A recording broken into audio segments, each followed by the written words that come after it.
Right, so we're on to the home straight in this chapter, and we're going to start by just looking at some inverse functions, and then we'll go through a couple of examples, and then it will be the last exercise followed by the mixed exercise. So I hope you got on all right with your composite functions and you're ready to go. So the inverse function, as it says here, performs the opposite operation to the function. It takes elements of the range and maps them back into elements of the domain. So in layman's term, that means if you were to have a function, your inverse function will take your outputs and map them back to being inputs.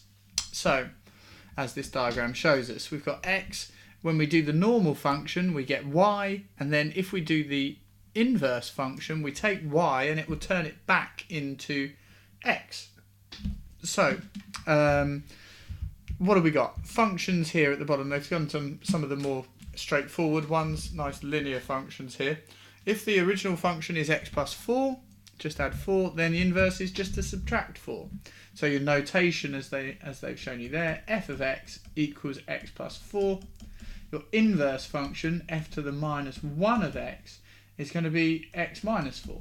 Okay, easy peasy. Similarly for 5x, and it would then be divided by 5, x over 5. And 4x plus 2, order is obviously very important, as when solving an equation. If you've got h of x equals 4x plus 2, what that means is take x, times it by 4, and then add 2. So when we're doing our inverse function, we're working in reverse. So instead of you might say to yourself, well, it was times 4, so I need to divide by 4, and it was plus 2, I need to minus 2. No. We need to think about the flow diagram element here. So we'd have x, then it's times 4, then it's plus 2. So for our inverse function, we work doing the opposite operations and in reverse order. So in this case, it would be x minus 2 and then divide by 4. Okay, so that's why that's that way round. And actually this example 9, they use a flow chart for the original function to allow them to find the inverse function. So let's just get rid of that out of the way, and I'll just show you with my wonderful handwriting how I would lay this all out.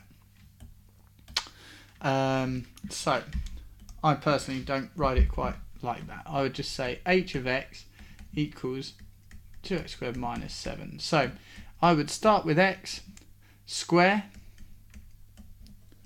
maybe draw a little line in just to make it look nice, and then times by 2, and then minus 7, and that gives me my output y.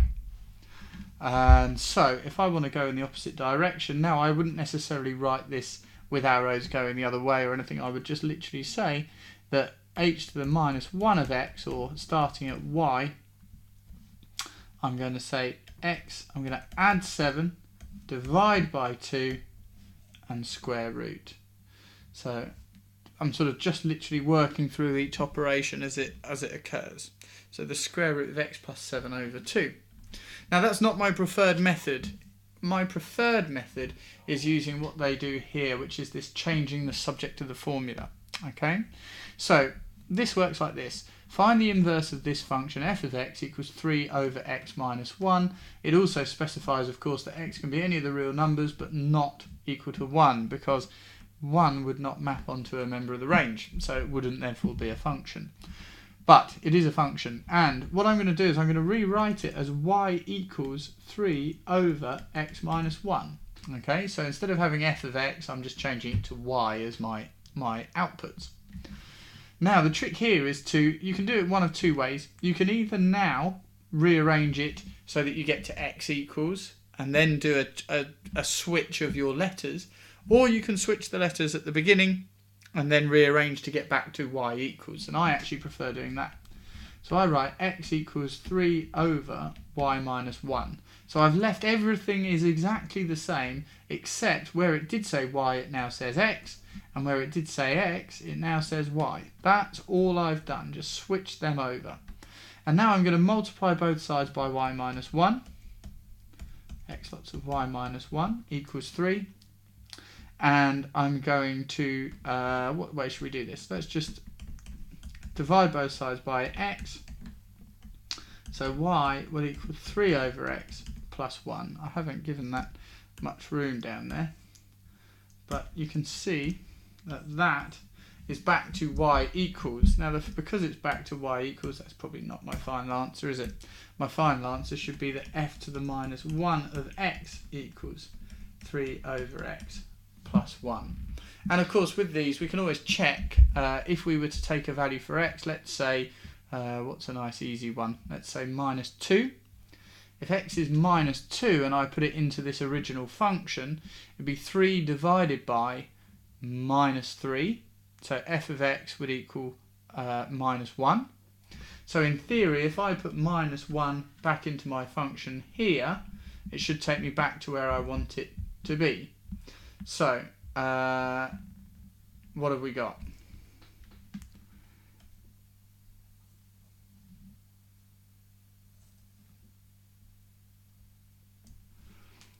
What did we say? We said, what did I just say I was going to do? I said if x equals minus 2. Okay, I'm getting myself confused. If x equals minus 2, we get 3 over minus 3, which is minus 1. And then if I take this and pop that into here, if I take minus 1, I get f to the minus 1 of x equals 3 over minus 1 plus 1, which is minus 3 plus 1, which is minus 2. And that takes me back to where I began. I'm sorry, the reason I got confused is, and just paused for a second, I'm sure you didn't notice, was because it looked quite considerably different to the solution that I had noticed they had used. They had their solution as f to the minus 1 of x is 3 plus x over x, whereas my solution, as you can see, is 3 over x plus 1. But of course they are exactly the same thing. If we just move this down, we can see that their solution, if we were to split this fraction up and say, well, that's 3 over x plus x over x, that has a common denominator, so you could combine it back to being that, or of course split it into those two separate fractions. That would be 3 over x plus 1, which of course is what I had. So I apologise for the slight pause there. And as I say, one way of checking to see whether or not you've done this right, quite a nice way, is to substitute in a value. I picked minus 2 because I knew that if x was minus 2, it would give me a reasonably nice value to work with. I could have picked 4. That probably would have made more sense because that would have then given me 3 over 3, which would have been 1. But anyway, you can pick any value. It should work for any value that you choose. And that's pretty much it for the inverse function side of things. Let's just carry on. Now, example 11. The function f of x is defined by f of x equals root of x minus 2. X is any of the real numbers but must be greater than or equal to 2. Again, that then actually means it is a function. Find the function f to the minus 1 of x in a similar form stating its domain. Now, this is sort of just thrown at you here, but it's a really important statement. It says the range of the function is the domain of the inverse function and vice versa. Let's just think about what that really means. The range of our original function is the domain of the inverse function.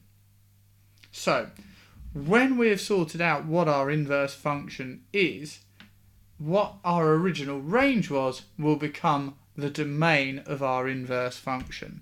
Okay, so first of all, where should we begin? The range of the function is f of x is greater than or equal to 0. So that is talking about our original... Oh, let's get a pen. That would be better. Our original function here, its range is f of x is greater than or equal to 0. Therefore, that will be the domain of our inverse function. And they've used the switch, the old switcheroo for the reorganisation and getting the inverse function. And we can see that f to the minus 1 of x is going to equal x squared plus 2. And it's important to write what our domain is, because it did ask for them. That's where x is any of the real numbers, but x is greater than or equal to 0. So that is the domain of my new inverse function. Where do we get to lower down here? Now, this is also really important. It actually becomes more important a bit later on in this chapter and in others. So you must make a mental note about this.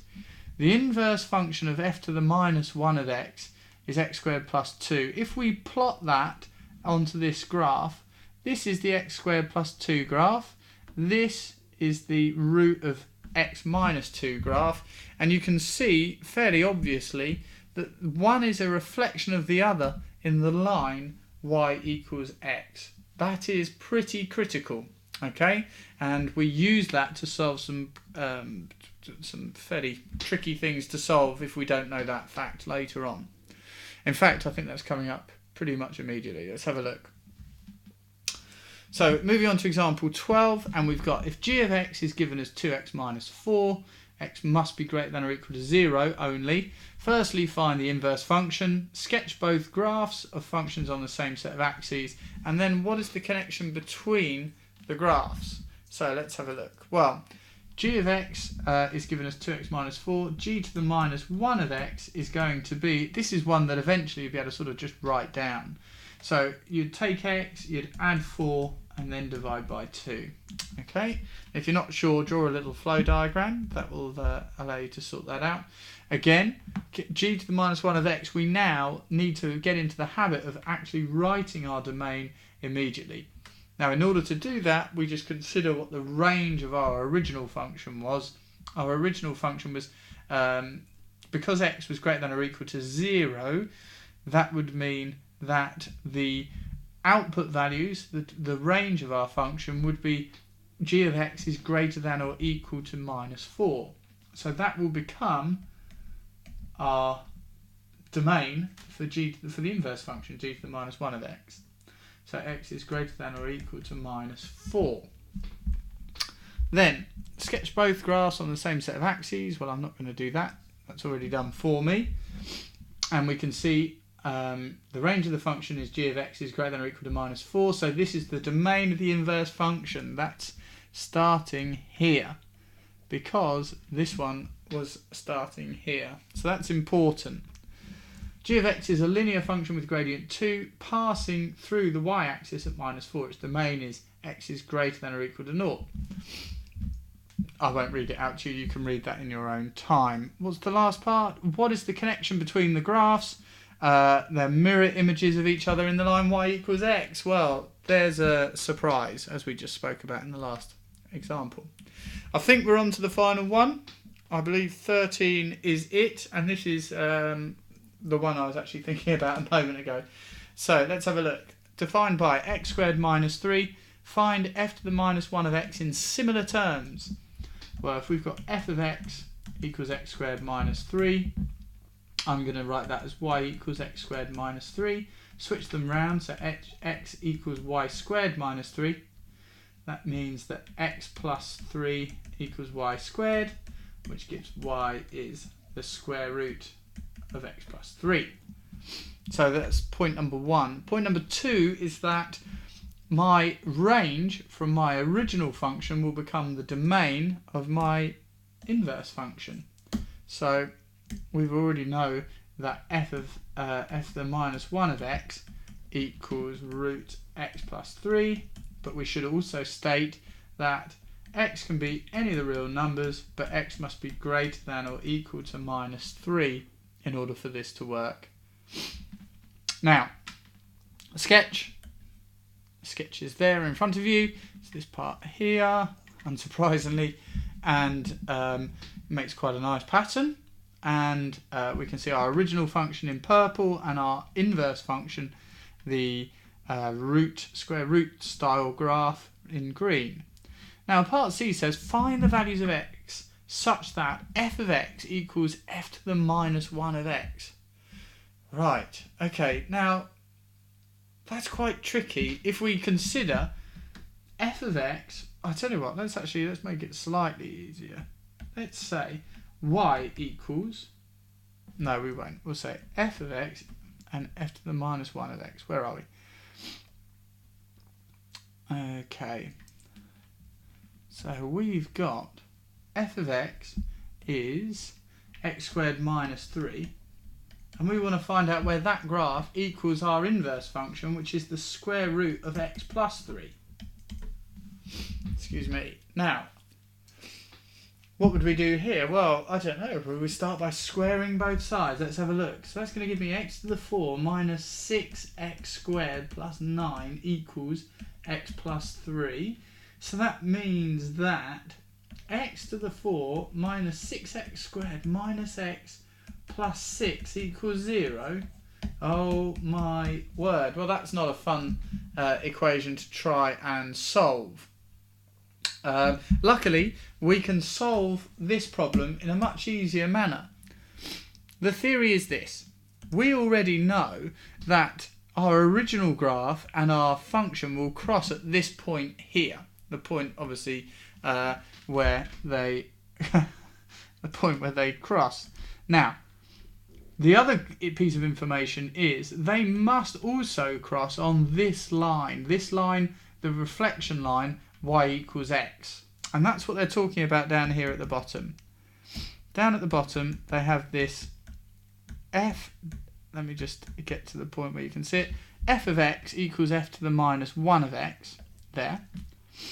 And then they've said f of x equals x. Well, that is because what we can do, instead of solving for where the green and the purple line intersect, what we'll do is we'll solve for where the green and the dotted red line intersect, because that must be the same point as they are a reflection in that line.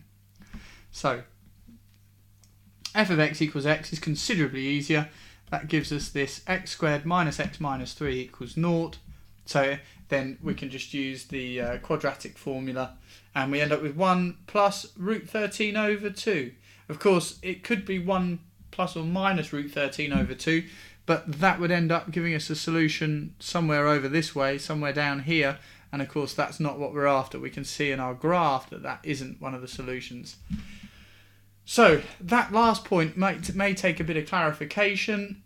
The whole idea is that when you're trying to solve for a function and its inverse function, rather than using the two functions, which might be a bit hairy to solve, we can use this line y equals x instead, as they are reflected in that line, and therefore these three lines all cross each other at that point. So it might be that you use the inverse function, and the line y equals x, or the original function and the line y equals x, but whatever you decide to use the one that's going to make it more straightforward for you. Now, that's a lot of stuff in that chapter. You've now got 2e and then of course 2f to work on, and it will keep you busy. So if there's bits you're struggling with, things you're not sure about, do let me know. I will go through questions as and when you need help. Anyway, all the best and good luck.